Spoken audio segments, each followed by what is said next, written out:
Persona 5 is one of the most ambitious and innovative JRPGs made in the last several years. The story visualizes key aspects of the human psyche as developed by a 20th century psychiatrist. It showcases the conflict of the self between persona and shadow. Explain it in a way that makes sense.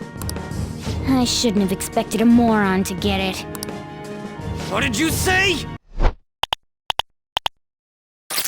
Persona 5's concept of personas and shadows is built around an idea of the human psyche theorized by Swiss psychiatrist Carl Jung. According to Jung's model of the psyche, the persona and shadow are key components of our conscious and unconscious selves. The persona, which translated from Latin literally means mask, is created by the individual's ego. The persona is designed to make a definite impression upon others and conceal the true nature of the individual. Jung views the persona as the conformity archetype, the public face we present to others that's the opposite of who we really are. In Persona 5, you can see this idea on display in several characters seen in the game's lengthy story. Like many of its villains, Kamoshida's outward persona is that of a former Olympic athlete turned volleyball coach at Shujin Academy, a grueling coach who pushes his student athletes through brutal, unethical practices to win games. Basically, the Bill Belichick of Shujin Academy. He also repeatedly hits on female students like Ann, offering her rides or using her bestie as leverage to get her to smile more. Know your place, Monster Man. Your time's up. Kamoshida clings to this identity in his waking life, using it as a shield to hide his true self, also known as his shadow. Come, steal it if you can. The shadow, which exists in the unconscious, represents desires that aren't socially acceptable in the real world. Everyone carries a shadow, and the less it is embodied in the individual's conscious life, the blacker and denser it is. Kamoshida is so detached from his shadow that he's unaware of it in the real world. His final form is twisted and grotesque as a result.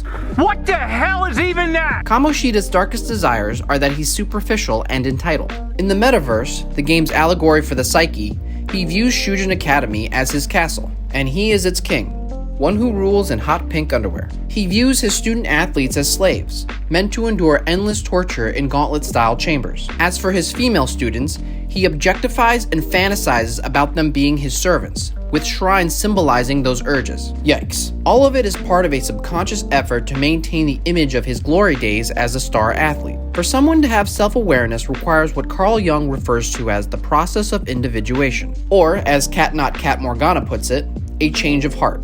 A palace is a manifestation of a person's distorted desires. So, if that castle were no more...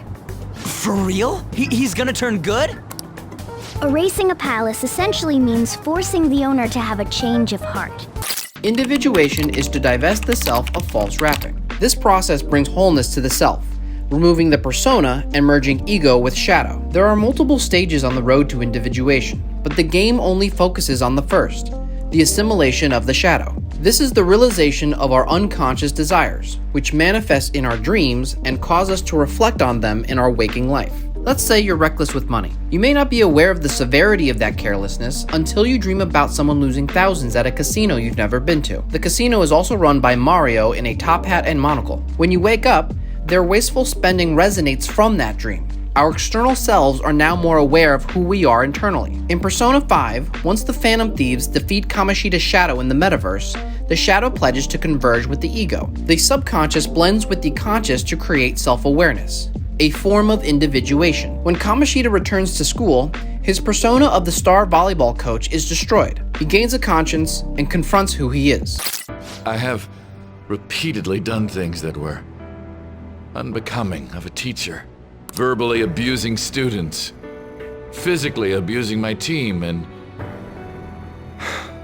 sexually harassing female students. In reality, Carl Jung's process of individuation is more of a slow burn. Self-discovery is achieved as we get older instead of overnight. But hey, maybe that'll change if they ever create an app for that. Persona 5's use of Carl Jung's theory of the human psyche as an allegory is part of the genius behind its narrative. Every target the Phantom Thieves take down utilizes Jungian theory to create more depth by showing this duality in each villain. It's something I think often goes overlooked in people's negative critiques about the game's story. Sure, the explanation of these Jungian concepts is a bit long-winded, but the idea strikes at the heart of every well-written character. Complex characters from Kratos to Nathan Drake struggle with this duality.